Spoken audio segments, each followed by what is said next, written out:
എന്താ പറയണമെന്ന് എനിക്കൊരു ധാരണയില്ല. ഞാൻ ചെയ്യുന്നതിൽ വെച്ചിട്ട് ഏറ്റവും ഒരുപാടൊന്നും ചെയ്തിട്ടൊന്നുമില്ല. ചെയ്തിൽ വെച്ചിട്ട് എന്തായാലും ഏറ്റവും റഫായ ഒരു വീഡിയോ ആണ് ഈ ചെയ്യുന്നതാണ്. ഇപ്പം തന്നെ ഏകദേശം 3 മണിയായി. Hello guys. അപ്പോൾ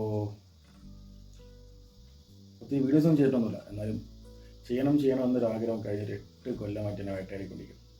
8 കൊല്ലമായിട്ട് ഞാൻ എൻ്റെ യാത്ര 2018 തുടങ്ങിയത് മുതൽ അത് വ്ളോഗാക്കാനും അങ്ങനെ ഡോക്യുമെൻ്റ് ചെയ്ത് പോകാനായിട്ട് ഒരുപാട് പേര് എൻ്റെ സജസ്റ്റ് ചെയ്തിരുന്നു. കമ്പാരേറ്റീവ്ലി അന്ന് കോമ്പറ്റീഷൻ വളരെ കുറവായിരുന്നു. എന്നിട്ട് പോലും ഞാനത് തുടങ്ങിയിട്ടില്ല, കണ്ടൻറ്റ് കയ്യിലുണ്ടായിരുന്നിട്ട്. ഇന്നൊക്കെ ഇപ്പോൾ ഒരു കണ്ടൻറ്റ് ഉണ്ടാക്കണമെങ്കിൽ നല്ല രീതിയിൽ പ്രസൻറ്റും കൂടെ ചെയ്താലേ കണ്ടൻറ്റ് ഉണ്ടായിട്ട് മാത്രമേ കാര്യമില്ല. അതിൻ്റെ പ്രസൻറ്റേഷൻ എത്രത്തോളം മാക്സിമം അതിൻ്റെ ക്വാളിറ്റിയും അതിൻ്റെ ഒരു ബ്യൂട്ടിനെസ്സും കൂട്ടാൻ പറ്റും. ഇതിൽ മാത്രമേ നമുക്ക് അത് അവതരിപ്പിക്കാൻ പറ്റും. എന്നിട്ട് എൻ്റെ മടികൾ കൊണ്ട് എനിക്ക് കണ്ടൻറ്റ് ക്രിയേഷൻ അത് സ്റ്റാർട്ട് ചെയ്യാൻ പറ്റില്ല. പക്ഷെ അന്ന് എനിക്ക് അതിന് വ്യക്തമായ റീസൺ ഉണ്ടായിരുന്നു. കാരണം കണ്ടൻറ്റ് ക്രിയേഷൻ എന്നൊരു വ്ളോഗിങ് എന്നൊരു നിയത്തിൽ ഞാൻ എൻ്റെ ലൈഫിൽ ഓരോരോ കാര്യങ്ങൾ ചെയ്യപ്പെടും. എസ്പെഷ്യലി യാത്ര തന്നെയാണ്. യാത്രയിലൊക്കെ അങ്ങനത്തെ ഒരു നിയത്ത് വന്ന് നോക്കുമ്പോൾ അപ്പോൾ കണ്ടൻറ്റ് ഉണ്ടാക്കാൻ വേണ്ടിയിട്ട് ഞാൻ കുറേ ആർട്ട് ഫേക്ക് ചെയ്യുന്ന പോലെ എനിക്ക് ഫീൽ ചെയ്തു. അപ്പോൾ അതിൻ്റെ യാത്രയുടെ ആസ്വാദനത്തെ ബാധിക്കുന്നു. എൻ്റെ യാത്രകളെന്ന് പറയുമ്പോൾ ആ ഒരു ഒരിടത്ത് പോയി എല്ലാം ഒന്നും കണ്ടു തീർക്കത്തൊന്നുമില്ല. കുറച്ച് നേരം എല്ലാം കാണും, എന്നിട്ട് മാക്സിമം റെസ്റ്റ് ചെയ്യും, ക്ലീൻ പറഞ്ഞ് അവിടെയെങ്കിലും ഇരിക്കും. അങ്ങനെയൊക്കെയായിരുന്നു. ഇന്നിപ്പോൾ പ്രത്യേകിച്ച് വീഡിയോയിൽ വന്നത് ഇന്ന് തുടങ്ങാം നാളെ തുടങ്ങാം ഒരു വലിയ യാത്ര പ്ലാൻ ചെയ്തിരുന്നു ജൂലൈ 26-ാം തീയതി. പക്ഷേ ചില കമ്മിറ്റ്മെൻറ്റ്സ് കാരണം എനിക്ക് പിന്നെയും ഡേറ്റ് നീട്ടി വയ്ക്കേണ്ടി വന്നു. ഞാൻ എൻ്റെ ഏറ്റവും അടുത്ത സുഹൃത്തുമായിട്ട് കുറേ കാലം മിണ്ടാതിരുന്നു. കുറച്ചധികം, ഏകദേശം 1-2-3 വർഷത്തോളം. 3 വർഷം. എന്നിട്ട് പിന്നെ നമ്മൾ സംസാരിച്ച് തുടങ്ങുന്നൊരു മൊമെൻ്റ് ഉണ്ട്. അപ്പോൾ അന്ന് ഞാൻ കണ്ടുകൊണ്ടിരുന്ന സമയത്താണ്. അപ്പോൾ അന്നത്തെ നമ്മുടെ സംഭാഷണത്തിൽ സ്റ്റാർട്ടിങ്ങിൽ തന്നെ പുള്ളി പറഞ്ഞൊരു കാര്യമാണ്, ഈ 2-3 കൊല്ലവും പുള്ളി എന്നെ വാച്ച് ചെയ്തപ്പോൾ ആ പഴയ ഇക്വാലല്ല, കൊറോണയ്ക്ക് ശേഷം വേറെ എന്തോ ഒരു ട്രാക്കിലൂടെ ഓടിക്കൊണ്ടിരിക്കുന്നു. അപ്പോൾ എവിടെയെങ്കിലും എന്നിങ്ങനെ വല്ലാണ്ട് ഇങ്ങനെ പറഞ്ഞു. എനിക്ക് ആ വരി തന്നെ വല്ലാണ്ട് സ്ട്രൈക്ക് ചെയ്തായിരുന്നു. അന്ന് ഞാൻ PG കഴിയാറായി നിൽക്കുകയാണ്. അപ്പോൾ ഏകദേശം ഓഗസ്റ്റിൽ ഞാൻ PG കഴിഞ്ഞു, 2024. അപ്പോൾ ഞാൻ ഇൻഷാല്ലാ 1 വർഷത്തിനുള്ളിൽ ഞാൻ യാത്ര പോകും, PG കഴിയട്ടെ എന്ന് പറഞ്ഞു. അങ്ങനെ PG കഴിഞ്ഞു.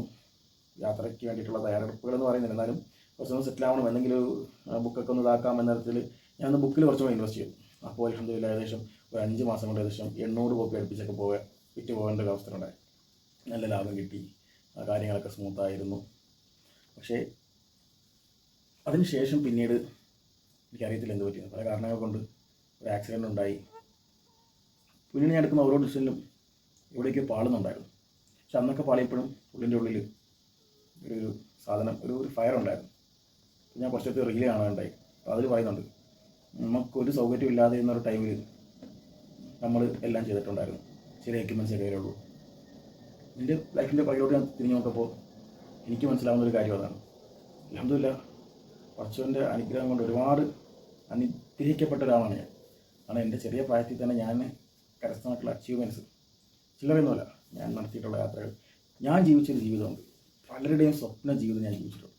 പലരുടെയും സ്വപ്ന ജീവിതം ഇന്നും എനിക്ക് സ്വപ്നം കാണുന്നത്, ഞാൻ ഇൻസ്പയർ ആയിരിക്കുന്നത്, എൻ്റെ ഏറ്റവും വലിയ ഡ്രീമും അതുപോലെ ജീവിക്കാനാണ്. ആ ഒരു പഴയേക്ക് വരായിട്ട് ഒരുപാട് യാത്രകൾ ചെയ്യുന്ന, ഒരുപാട് വായിക്കുന്ന, ഒരുപാട് എഴുതുന്ന, അങ്ങനെ ഒരു ഫാൻറ്റസി വേൾഡിൽ ഇങ്ങനെ ജീവിക്കുന്ന ആ ഒരു ഫാൻറ്റസി സാധനം എനിക്ക് കാണാൻ പറ്റും. എൻ്റെ ചുറ്റുമുള്ളൊരു മായാലോകം, അതിനോട് നിരന്തരം സമ്മതിക്കുന്നു. ഒറ്റയ്ക്കിരിക്കുമ്പോൾ ആ ഒരു ഫാൻറ്റസി വേൾഡിൽ പോകാൻ അപ്പോൾ നമ്മൾ ഒറ്റയ്ക്കിരിക്കും, ഒരുമാതിരി എന്ത് ചെയ്യണമെന്നറിയാതെ കിളിയും പറഞ്ഞ് ബ്ലാക്ക് ഔട്ടായിട്ടിരിക്കും. ആ ഒരു ഇരുത്തത്തെ പറ്റിയല്ല പറയുന്നത്. അങ്ങനെ ഇപ്പോൾ മണിക്കൂറുകളോളം ഇരിക്കുന്നുണ്ട് മുമ്പത്തേക്കാളും. പക്ഷേ മുമ്പ് അങ്ങനെയല്ല. മുമ്പ് ഒരു മണിക്കൂറിന് ഒറ്റയ്ക്കിരുന്നാൽ തന്നെ മാക്സിമം നമ്മളൊരു ഒരു പ്രൊഡക്റ്റീവ് സാധനമായിട്ട് തിരിച്ചു വരുന്നു. ആ ഒരു ലോൺലിനെസ്സിൻ്റെ ഒരു സ്വീറ്റ്നെസ് ഒന്നും ഇപ്പോൾ ഇല്ല. ഭയങ്കര ഫ്രൂട്ട്ഫുള്ളായൊരു ഇരുത്ത് വരുന്നു. അതൊക്കെ പോയി. ഇപ്പോൾ ഇരിക്കുന്നതെന്ന് പറയുന്നത് മുമ്പിലൊരു വഴി കാണാത്തത് കൊണ്ട് വഴി തെറ്റി മുമ്പിൽ ഫുൾ ഇരുട്ട് കയറിയിരിക്കും. അപ്പോൾ വെറുതെ മുമ്പിൽ പോയി തട്ടിത്തെറിഞ്ഞ് വീഴേണ്ട എന്ന അർത്ഥത്തിൽ ഇവിടെ ഇരുന്ന് ഇങ്ങനെ ഇരുന്ന് ചാവാം എന്ന അർത്ഥത്തിലിരിക്കുന്ന ഇരുത്തമാണ് ഇപ്പോഴത്തെ ഇരുത്തങ്ങൾ. എവിടെയോ ആ ഒരു എവിടെയാണെന്ന് കൃത്യമായിട്ട് അറിയാമെങ്കിലും കുറേ തീരുമാനങ്ങൾ പാളി. പ്രത്യേകിച്ച് അടുത്തടുത്ത് ഒരുപാട് തീരുമാനങ്ങളിൽ ഇങ്ങനെ റിഗ്രറ്റ് ചെയ്യുന്നുണ്ട്. എടുത്താൽ പോകാത്ത പല സാധനങ്ങളും തലയിലായി. പക്ഷെ തിരിച്ചു വരണം. എനിക്കറിയത്തില്ല. ഞാനിപ്പോൾ ഇത് എന്തായാലും ഇനി അങ്ങോട്ട് എല്ലാ ദിവസവും ഞാനിങ്ങനെ റെക്കോർഡ് ചെയ്യും എന്തെങ്കിലുമൊക്കെ. കാരണം എനിക്കറിയാം ഇൻഷാല്ലാ എന്തായാലും സെറ്റാവും, ജയിച്ച് വരും, കയറി വരും, എൻ്റെ യാത്രകൾ തിരിച്ചു വരും.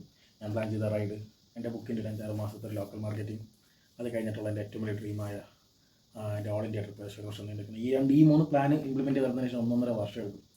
അതിനുശേഷം ഇൻഷാ അള്ളാ എൻ്റെ പ്രായമൊക്കെ വെച്ച് നോക്കുമ്പോൾ ഒരു നിക്കാഹെല്ലാം കഴിക്കണം, അതുപോലെ തന്നെ ബാധ്യതകളൊക്കെ തീർക്കണം, വണ്ടി വാങ്ങണം, ഡ്രൈവിങ് പഠിക്കണം, വീട് വാങ്ങണം, ഫുൾ വീട്ടിലെല്ലാവരുമായിട്ടൊക്കെ പക്കേ അൽഹംദുലില്ലാ അത് മാത്രമേ ഇപ്പോൾ കയ്യിലുള്ളൂ. എല്ലാവരുമായിട്ടുള്ള ആ ഒരു നല്ല ക്വാളിറ്റി ടൈമിന് ആ മാക്സിമം ഇപ്പോൾ എനിക്കിപ്പോൾ വേറെ ഒന്നുമില്ല. ആ ഒരു കാര്യത്തിൽ ഞാൻ അൽഹംദുലില്ലാ ഭയങ്കര ബ്ലെസ്ഡാണ്. എനിക്ക് ആ ഒരു സാധനം മാത്രമേ ഇപ്പോൾ ഉള്ളൂ.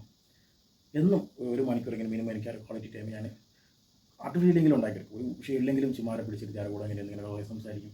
കഴിഞ്ഞ 1.5 വർഷം എനിക്കിപ്പോൾ അത് മാത്രമേ ഉള്ളൂ കയ്യിൽ. കാരണം ഒരു ഹോസ്റ്റലിൽ ഒരു 9-10 കൊല്ലം ജീവിച്ച് എന്നെ സംബന്ധിച്ചിടത്തോളം എനിക്ക് ഒരുപാട് നഷ്ടപ്പെട്ടത് അതായിരുന്നു. ഞാനത് മാക്സിമം തിരിച്ചു പിടിക്കുന്നത് അതുകൊണ്ട് ഇപ്പോഴാണ്. പക്ഷേ എന്നും വിളിക്കാൻ പറ്റില്ലല്ലോ. അപ്പോൾ ഒരുപാട് സ്വപ്നങ്ങളുണ്ട്. പക്ഷെ അതിലേക്ക് എത്താനുള്ള വഴികൾ എവിടെയോ അടഞ്ഞുപോയി. എവിടേക്കാണ് അടഞ്ഞു പോയെന്നും അറിയാം, ഇതെങ്ങനെ സോർട്ട് ചെയ്യണമെന്നും അറിയാം. പക്ഷേ fear of taking the first step അങ്ങനത്തെ ഒരു സാധനം പറയുമല്ലോ, ആദ്യത്തെ ചൂടെടുത്ത് വെക്കാനുള്ളൊരു പേടി. അതിനേക്കാൾ വലിയ പേടിയെന്ന് വെച്ചതാണ് ഫസ്റ്റ് സ്റ്റെപ്പ് വെച്ചിട്ട് അവിടെ നിന്ന് പോകും. മടിയാണ്, സ്ക്രീൻ ടൈമൊക്കെ ഭയങ്കര ഹൈ ആണ്. ഈ ഇൻസ്റ്റാഗ്രാമൊന്നും യൂസ് ചെയ്തില്ലെങ്കിൽ ബുക്കിൻ്റെ ഓർഡർ എങ്ങനെ വരും, ബുക്കിൻ്റെ മാർക്കറ്റിംഗ് എങ്ങനെ ചെയ്യും എന്നൊക്കെ വിചാരിച്ച് ഇൻസ്റ്റാഗ്രാമൊന്നും തൊടാത്തത്. അല്ല, ഇൻസ്റ്റാഗ്രാം അൺഇൻസ്റ്റാൾ ചെയ്തതായിരുന്നു. ബട്ട് അൺഫോർച്ചുനേറ്റ്ലി ബുക്കിൻ്റെ ഒരു മാർക്കറ്റിംഗ് അങ്ങനെ നടക്കുന്നുമില്ല. എന്നാലാണെങ്കിലോ 2-3 മണിക്കൂർ അതിൽ ടൈം സ്പെൻഡ് ആയി പോകുന്നു. എൻ്റെ ചെറിയ സിനിമ കാണാൻ പറ്റുന്നില്ല, അതിനുള്ള ക്ഷമയില്ല. എൻ്റെ എപ്പോഴും ഏറ്റവും വലിയ ആഗ്രഹങ്ങളൊക്കെ അതാണ്. ഡെയിലി ഒരു സിനിമ കാണാം, ഒരു 2 മണിക്കൂറൊക്കെ ഉള്ള സിനിമ മതി. 2 മണിക്കൂറിൻ്റെ മേലുള്ള ഒരു 1.5 മണിക്കൂറൊക്കെ ഉള്ള 1.5 മണിക്കൂർ കോൺസെൻട്രേറ്റഡ് ആയിട്ട് ഒരു വിഷയത്തിൽ ശ്രദ്ധിക്കുക. പ്രത്യേകിച്ച് പഴയ പടങ്ങളൊക്കെ ആണെങ്കിൽ അത്രയും നല്ലത്. കാരണം അതാകും കട്ട്സ് കുറച്ച് ലോങ് കട്ട്സാണ്. ഇവിടുത്തെ കട്ട്സ് എന്ന് പറയുമ്പോൾ ഭയങ്കര മൈന്യൂട്ട് കട്ട്സ് ആയതുകൊണ്ട് തന്നെ നമുക്ക് ആ ഒരു ക്ഷമ കിട്ടുന്നില്ല. 2x കിട്ടാതെ വീഡിയോ കാണാം. നമ്മുടെയൊക്കെ ഒരു ബക്കറ്റ് ലിസ്റ്റ് തന്നെ മാറിപ്പോയി. അപ്പോൾ എന്തൊക്കെയോ പറയുന്നുണ്ട്, പക്ഷേ ഇപ്പം ഞാനിരിക്കുന്നത് 0-ലാണ്. ഈ വീഡിയോ ഒന്ന് ചെയ്യാനുള്ള കാരണം തന്നെ അതാണ്. ഇന്ന് ഓഗസ്റ്റ് 23, 2026 ഇക്ബാൽ ഫ്രം 0. പക്ഷേ ഇൻഷാ അള്ളാ ഒരു 78 80 ദിവസം, 78ആണ് എൻ്റെ ഏറ്റവും വലിയ ലക്കി നമ്പറായിട്ട് ഞാൻ വിശ്വസിക്കുന്നത്. ആ ഒരു 78-ാം ദിവസം ഞാനൊരു വീഡിയോ ചെയ്യും. ഇതിൻ്റെ ഇടയിൽ ഞാൻ എല്ലാ ദിവസവും വീഡിയോ ചെയ്യണമെന്ന് എനിക്കുണ്ട്. നാളെ ഇവിടെ തന്നെ ഇവിടെ കാണത്തില്ല, വളരെ അടുത്ത സുഹൃത്തിൻ്റെ കല്യാണവും അങ്ങോട്ടേക്ക് പോവുകയാണ്. ഈ വീഡിയോ ആര് കാണുമെന്ന് എനിക്കറിയത്തില്ല. പക്ഷേ 78-ാമത്തെ വീഡിയോ മിനിമം ഒരു 100 പേരെങ്കിലും കാണും. അതുപോലെ തന്നെ എന്താണ് എനിക്കിനി എന്നെ കമ്പയർ ചെയ്യാനാണ്, എവിടെ നിന്ന് തുടങ്ങി എവിടെ അവസാനിക്കും. അപ്പോൾ നാളെ ഇപ്പോൾ യാത്ര ആയതുകൊണ്ട് തന്നെ ഇപ്പം മണി 3-ആയി, 5:30 ട്രെയിൻ. 5:30 ശാസ്ത്രത്തിൽ അങ്ങോട്ടേക്ക് പോവുക. കായംകുളത്തൊരു ക്വിസ് കോമ്പറ്റീഷൻ്റെ ചെറിയൊരു ട്രെയിനിങ് ഉണ്ട്, അത് അറ്റൻഡ് ചെയ്യുക. എന്നിട്ട് കുട്ടൻ്റെ കല്യാണത്തിൻ്റെ എറണാകുളത്തേക്ക് പോവുക. അത് കഴിഞ്ഞ് ഭർത്താവിൻ്റെ വീട്ടിൽ പോവുക, ഫ്ലാറ്റിൽ പോവുക, അവിടെ കിടന്നുറങ്ങുക. മറ്റന്നാൾ രാവിലെ തിരിച്ചു വരാം. മറ്റന്നാൾ രാവിലെ എത്തിയിട്ട് വേണം ബാക്കി കാര്യങ്ങൾ പ്ലാൻ ചെയ്യാൻ. ഒരുപാട് കാര്യങ്ങൾ പെൻഡിങ് ഉണ്ട്. ഡേ 1 മുതൽ എന്ത് ചെയ്യണം, സൈക്ലിങ്ങും ജിമ്മും എല്ലാം തിരിച്ചു പിടിക്കണം. അതുപോലെ തന്നെ വായന, എഴുത്ത്, പിന്നെ ബസ്സിയുടെ സമ്മേളനങ്ങൾ നടക്കുന്നുണ്ട്. അപ്പോൾ അതിൻ്റെ വലിയ ഉത്തരവാദിത്തങ്ങളുണ്ട്. യൂണിറ്റ് സമ്മേളനങ്ങളൊക്കെ ഒന്ന് സെറ്റ് ചെയ്യണം. അതിനുവേണ്ടിയുള്ള മാക്സിമം പണിയെടുക്കുക. കാരണം ഇവിടെ 2 ദിവസം നിൽക്കുന്നതിന് ആ ഒരു കാര്യത്തിന് വേണ്ടിയിട്ടാണ്. അത് കഴിഞ്ഞ് 78-ാമത്തെ ദിവസം ഇൻഷാ അള്ളാ ഇക്ബാൽ ഇവിടെ നിന്ന് ഇറങ്ങും. ആദ്യം ഒരു 50 ദിവസം നീണ്ടു നിൽക്കുന്ന ഒരു സൈക്കിൾ യാത്ര ഉണ്ട്, ഒരു ഓൾ കേരള തമിഴ്നാട്. അതിലൂടെ പോയ പഴയ പ്രതാപവും എക്സൈറ്റ്മെൻറ്റും കൗതുകവും എല്ലാം തിരിച്ചു പിടിക്കും ഞാൻ. അറിയാം, വലിയ പ്രായമായി, മര്യാദയ്ക്ക് പണിയൊക്കെ എടുത്ത് കുറച്ച് പൈസയൊക്കെ ഉണ്ടാക്കി ഒരു പെണ്ണെല്ലാം കെട്ടി ജീവിക്കുന്ന ടൈമാണ്. പക്ഷേ ഈ ഒരു അവസ്ഥയിൽ ഒരു പെണ്ണെല്ലാം കെട്ടി ജീവിക്കുന്നതിനേക്കാളും ബെറ്ററാണ്. ടിപ്പു സുൽത്താൻ ഒരു കാര്യം പറഞ്ഞത്, मैं नज़दीक शहर की एक दिन की ज़िंदगी की 100 साल जिंदगी से बेहतर है. വീരുവായിക്കൊണ്ട് 1000 ദിവസം ജീവിക്കുന്നതിനേക്കാൾ എനിക്ക് പ്രിയം ഷെയർ ആയിക്കൊണ്ട് ഒരൊറ്റ ദിവസം മരിക്കുന്നതാണ്. അതായത് ഈ ഒരു മൂല്യത്തിൻ്റെ അവസ്ഥയിൽ കണ്ടിന്യൂ ചെയ്ത് പോകുന്നതിനേക്കാൾ ഏറ്റവും ബെറ്റർ ടൈം എടുത്താലും കുഴപ്പമില്ല, കുറച്ചും കൂടെ അപ്ഗ്രേഡ് ചെയ്ത് ആ ഒരു ക്വാളിറ്റി, പഴയ ആ ഒരു ഇക്ബാലിൻ്റെ ഒരു ക്വാളിറ്റി അല്ലേ, ഏതൊരാളുടെയും ഡ്രീം ലൈഫ് ജീവിച്ച് തീർത്ത, ലൈഫിൽ ഇനി അച്ചീവ് ചെയ്യാനൊന്നുമില്ല എന്ന് വരെ തോന്നിപ്പോയ ഒരു നിമിഷമുണ്ട്. ആ ഇക്ബാലിലേക്ക് തിരിച്ചു വരിക, അതൊക്കെയാണ്. എന്നിട്ട് അങ്ങനെയുള്ള ക്വാളിറ്റി ആയിട്ടുള്ള, എനിക്കിപ്പോൾ ഒരു പെണ്ണിപ്പോൾ ചോദിച്ചാലും എന്നിൽ എന്ത് ക്വാളിറ്റി ഉണ്ടെന്ന് വെച്ചാൽ ഒന്നുമില്ല. ഞാനിങ്ങനെ എടുത്തു പറയാൻ കാരണം ഒരു സമയത്ത് ഞാൻ പറഞ്ഞില്ല എവിടെയാണ് പാളിയെന്ന് എനിക്കറിയാം. എല്ലാം പറഞ്ഞെങ്കിൽ അത് മാത്രമേ പറയാൻ നിൽക്കുന്നത്. അതായത് മുമ്പ് എനിക്ക് എന്ത് പറഞ്ഞാലും എനിക്ക് ഓവർ കോൺഫിഡൻറ്റാണ്. കാരണം എന്താണ്, എനിക്കറിയാം എൻ്റെ കയ്യിലൊന്നുമില്ല, പൈസ ഇല്ല, ഒന്നുമില്ല. പക്ഷേ എനിക്ക് പടച്ച തവക്കിൽ തന്നെ നിൽക്കാം. ഞാൻ എൻ്റെ ബാത്തുകളിൽ ദിക്കറുകളിൽ എല്ലാത്തിലും ഭയങ്കര ഒബ്സസ്സായിരുന്നു. അതുപോലെ തന്നെ ഭയങ്കര ജെന്യൂനായിരുന്നു. എവിടേക്കോ ആ ഒരു തക്കുവ ഈമാനക്കാൻ കുറഞ്ഞു. എൻ്റെ ഡൗൺഫോളിൻ്റെ സ്റ്റാർട്ടിങ് അവിടുന്നാണ്. കഴിഞ്ഞ 5-6 മാസമായിട്ടുള്ള എൻ്റെ അവസ്ഥ എല്ലാവർക്കും അറിയാം. ഓഫീസിലെ വർക്കുകൾ കാരണം ഇങ്ങനെ ഓരോരോ ഇത് ഞാൻ ഇങ്ങനെ നിസ്കാരത്തിൻ്റെ ടൈമുകൾ തെറ്റി തുടങ്ങി. എന്തൊക്കെ വന്നാലും നിസ്കരിച്ചിട്ടേ കിടക്കുള്ളൂ എല്ലാ ദിവസവും. കറക്റ്റായിട്ട് ആൾക്കാർ തന്നെ നമസ്കരിക്കും. ബട്ട് നമസ്കാരത്തിൻ്റെ ടൈം മാറി തുടങ്ങി. ഓഫീസ് റൂം വന്നു, വീട്ടിൽ നിന്ന് നിസ്കാരങ്ങളായി, പള്ളി കയറൽ വളരെ കുറഞ്ഞു. ഖുറാനോത്ത് ഞാൻ ഒരു ദിവസം 6 ജുസു മിനിമം ഓതിരുന്ന ഞാനാണ്. അതിൻ്റെ ഖുറാനോത്തൊക്കെ തീർന്നു. സ്ഥിരമായി ഓതുന്ന കുറച്ച് സുഹൃത്തുക്കളുണ്ട്. അത് ഡെയിലി റുട്ടീനിങ്ങിൻ്റെ ഭാഗമായിട്ട് ചെയ്യുന്ന കുറച്ച് കാര്യങ്ങളാണ്. അതല്ലാതെ ചെയ്തുകൊണ്ടിരുന്നത് അതൊക്കെ ഒരു പകുതിക്ക് വെച്ച് അങ്ങ് പോയി. സ്ഥിരമായി ഓതുന്നതും ആഴ്ചയിൽ 7 ദിവസമാണെങ്കിൽ 5 ദിവസം ഓതാൻ പറ്റുന്നുള്ളൂ. അതും ചെയ്ത് ശീലിച്ചതിൻ്റെ പേരിൽ മാറ്റാൻ പറ്റാതെ 5 റക്അത്ത് 5 നേരം നിസ്കരിക്കുന്നു. അതൊന്നും നമ്മൾ ചെറുപ്പത്തിൽ ശീലിച്ചതുകൊണ്ട് ചെയ്യുന്നതാണ്. അങ്ങനൊരു പടച്ചവനെ പേടിച്ചിട്ടാണ് ഞാൻ പോയ ഭാഗത്ത് ചെയ്യുന്നത്. അതല്ലല്ലോ വേണ്ടത്. പടച്ചവനെ ഇഷ്ടപ്പെടല്ലേ നമ്മൾ ഭാഗത്ത് ചെയ്യേണ്ടത്. ആ ഹുബ്ബുള്ള എവിടെയോ നഷ്ടപ്പെട്ടു. മറിച്ച് പടച്ചവനുള്ള ഹൗഫിൻ്റെ പേരിൽ നിസ്കരിച്ചില്ലെങ്കിൽ പടച്ചവൻ ശിക്ഷിക്കുമല്ലോ എന്നുള്ള പേരുടെ പേരിലൊക്കെ ചില നിസ്കരിക്കുന്നത് കാര്യങ്ങളൊക്കെ ശിക്ഷയിൽ നിന്ന് ഒഴിവാകാൻ വേണ്ടിയിട്ടുള്ള ഒരു എസ്കേപ്പാണ് എൻ്റെ ഈ ഭാഗത്തുകളൊക്കെ ഇപ്പോൾ. അതല്ല മറിച്ച് എന്താണ് പടച്ചവനുള്ള ആ ഒരു ഹുബ്ബ് കാരണം ഇതിൻ്റെ ഒരു ലദ്ദത്ത് എനിക്ക് ഫീൽ ചെയ്യാൻ പറ്റുന്നില്ല. അത് നഷ്ടപ്പെട്ടു. ആ ലദ്ദത്ത് എനിക്ക് തിരിച്ചു പിടിക്കാൻ പറ്റിയ ഇക്ബാൽ ഒന്നുമില്ല. യാത്രയോ എഴുത്തോ വായനയോ ഒരു തേങ്ങ ഇല്ലെങ്കിലും ഞാൻ പെർഫെക്റ്റാണ്. ആ ലദ്ദത്ത് തിരിച്ചു പിടിക്കാനാണ് ഞാൻ 78 ദിവസം. ആ ലദ്ദത്ത് ഉണ്ടെങ്കിൽ ബാക്കിയല്ല ആ ഈ ഭാഗത്തിൽ ലദ്ദത്തിൻ്റെ കൂടെ ഉണ്ടെങ്കിൽ ബാക്കിയെല്ലാം എനിക്ക് സിമ്പിളായിട്ട് എനിക്ക് നേടിയെടുക്കാൻ കാരണം ഞാൻ മനസ്സിൽ വിചാരിക്കുന്ന കാര്യം പഠിച്ചതിനെ കൊണ്ട് നടത്തി തരും. അഥവാ നടത്തിയില്ലെങ്കിൽ കൂടെ അതിൻ്റെ മറ്റൊരു വർഷം പഠിച്ചു എനിക്ക് തരും. ഒന്നല്ലെങ്കിൽ മറ്റൊന്ന്.